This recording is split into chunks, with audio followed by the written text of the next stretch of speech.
Replacing the battery is quite straightforward, but there are some things to know before you start. So hopefully this video saves you a bit of time, avoids a few unnecessary mistakes, and prevents you from discovering just how heavy a BMW battery can be when it's buried in the boot.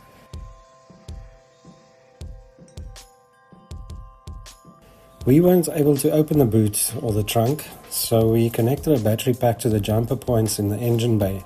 The positive is located over here under this cover, and there's a dedicated negative on the strut mount over here. Now it is good practice to let the car into sleep mode before disconnecting power, so leave it a few minutes until all interior lights have switched off. Then just pull the trunk lining away to remove this cover on the right rear.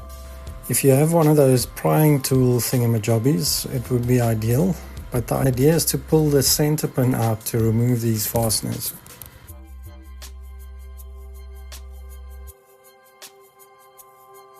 Now you actually need to remove the negative terminal first and not just loosen it, but I made another video explaining all of that, so the link will be somewhere on the screen.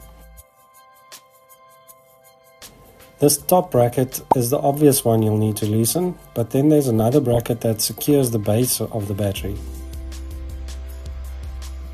You will most likely have this extended bolt at the back, but this one didn't have it. Then just loosen this clamp nut on the positive to disconnect the whole cable assembly and slide the battery back to remove it.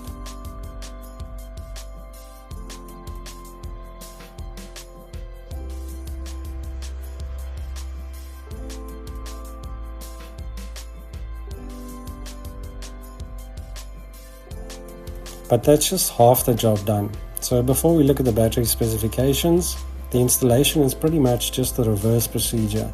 This was not a new battery being fitted, it was just charged externally since it's barely 2 years old. So if yours is still fairly new, a good charger might recover it. I'll leave a link in the description. For now, make sure to slide the battery under the retaining lip at the front, and if you have a vent tube like this, plug that in first. The 90-degree connector on this one was just missing, so that's a problem for later. With the battery in position, install the base-mounted bracket, and this time connect the positive terminal first. What's important here is to push the terminal nice and low on the tapered battery post before tightening to prevent loose connections down the line.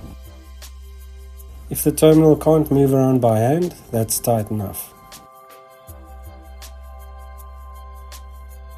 The top bracket can then be installed, so the negative terminal should be the very last thing to connect. If you find these videos helpful, I hope we've earned your subscription by now, but even a like or a super thanks will be appreciated.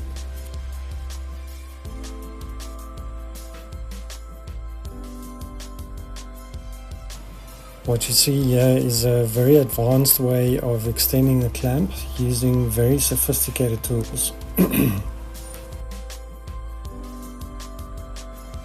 The battery type is not as important as on modern BMWs, so normal flooded battery will work as a budget-friendly option. Ideally match the new battery with the old battery specs, usually in the 80 to 110 amp hour range, depending on the model. But I'll also leave some links in the description for the same battery size used in this video.